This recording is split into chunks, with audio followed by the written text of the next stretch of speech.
हो रहा है विश्व हिंदी अकादमी मुंबई से। विश्व हिंदी अकादमी 2 जुलाई को एक कार्यक्रम कर रहा है, जैसे कि आप सभी को मालूम है अलग अलग विषयों पर कार्यक्रम करते हैं। तो ये जो कार्यक्रम है धुनों का सुहाना सफर, अब तक जब तक 1931 से लेकर अब तक जो फिल्में बनी हैं और जो गाने आए हैं उसमें धुनें बनी हैं। तो अब सवाल ये उठता है कि अभी गीतों की जो धुनें बनती हैं, हमने विश्व हिंदी अकादमी ने A.R. रहमान को छोड़कर जितने भी संगीतकार हैं, खयाम साहब, आनंद बख्शी, प्यारेलाल जी, उत्तम जी, उषा खन्ना जी, नदीम श्रवण, राजेश रोशन, जतिन ललित, जितने भी नाम हैं सभी को हम मालवा संगीत सम्मान से सम्मानित कर चुके हैं। और गीतकारों को भी समीर जी, योगेश जी, सब बड़े बड़े नाम उज्जैन, इंदौर और मुंबई में। अब इस कार्यक्रम में हम जो धुनों का सुहाना सफर है, इसमें हम ये धुनों की बात कर रहे हैं। तो अभी आते आते सुप्रसिद्ध गीतकार समीर जी, मैंने उनसे कहा कि सर जब आप गीत लिखते हैं तो जब गीत लिखते हैं तो क्या धुनों के साथ लिखते हैं? उन्होंने कहा हाँ बिल्कुल धुनों के साथ लिखते हैं। तो मैंने कहा जब संगीतकार वो गीत जब आप सुनाते हैं, धुनों के साथ सुनाते हैं, तो कितने प्रतिशत संगीतकार आपकी धुन के साथ वो गाना ले लेते हैं? तो उसे 90% तो हो जाता है, बिल्कुल वो अपने ही संगीतकार अपनी ही धुन बनाता है। लेकिन 10-20% ये भी होता है कि अगर धुनें बहुत अच्छी लगती हैं तो गीतकार की धुन संगीतकार ले लेता है। इसी तरह से मैंने कई गीतकारों से भी बातचीत की, सबने यही बात की कि जब हम गीत लिखने आए या जब हम गाँव में थे वहाँ पर धुन पर ही गाने लिखते थे, लेकिन यहाँ आकर संगीतकार अपनी धुन बनाता है और धुनें देता भी है, तो हम उसके अनुसार कहानी के अनुसार फिर वो लिखते हैं।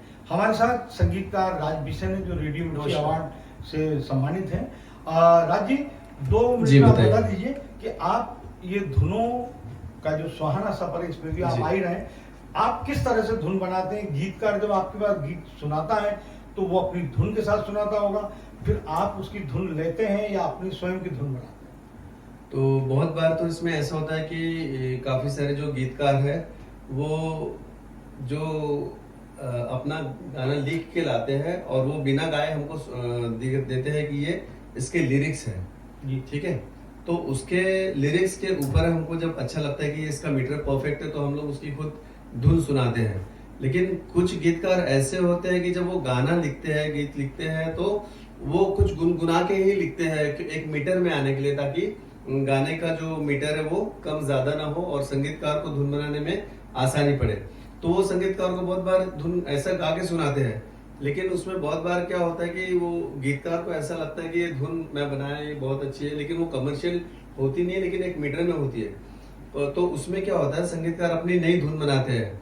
तो 90% तो हर संगीतकार अपनी धुन बनाते हैं, क्योंकि जो संगीतकार होते हैं वो राग रागिनी सीखे होते हैं, उनको पता होता है कहाँ एक्सीडेंटल लगाना है, कहाँ पे कौन सा मूड बनाना है, वो हिसाब से। और जो अपने लिरिक्स राइटर है वो एक थॉट प्रोसेस वाला काम है। लेकिन बहुत बार ऐसा होता है कि काफी गीतकार लोग जो कुछ गुनगुनाते हैं अपनी एक अलग भावना में बह के एक धुन की में, वो धुन अच्छी लगती है, कमर्शियल भी लगती है, तो बहुत बार संगीतकार उसको एक्सेप्ट भी कर लेते हैं और वो उसी के ऊपर फिर काम आगे बढ़ाते हैं, ऐसा भी होता है। ये 2 तारीख को आप सुनेंगे सभी अलग अलग समीक्षकों की, पत्रकारों की, संगीतकारों की और गीतकारों की अपने अपने विचार सुनेंगे।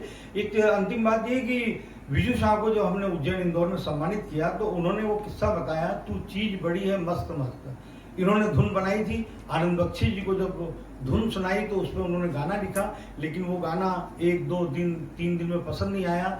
उसके बाद वो चौथे दिन वो गाना आया जो सुपर डुपर हिट रहा। ऐसे कई किस्से आपको 2 जुलाई को सुनने को मिलेंगे। धन्यवाद, नमस्कार, बहुत बहुत स्वागत है, थैंक यू। क्यों साहब?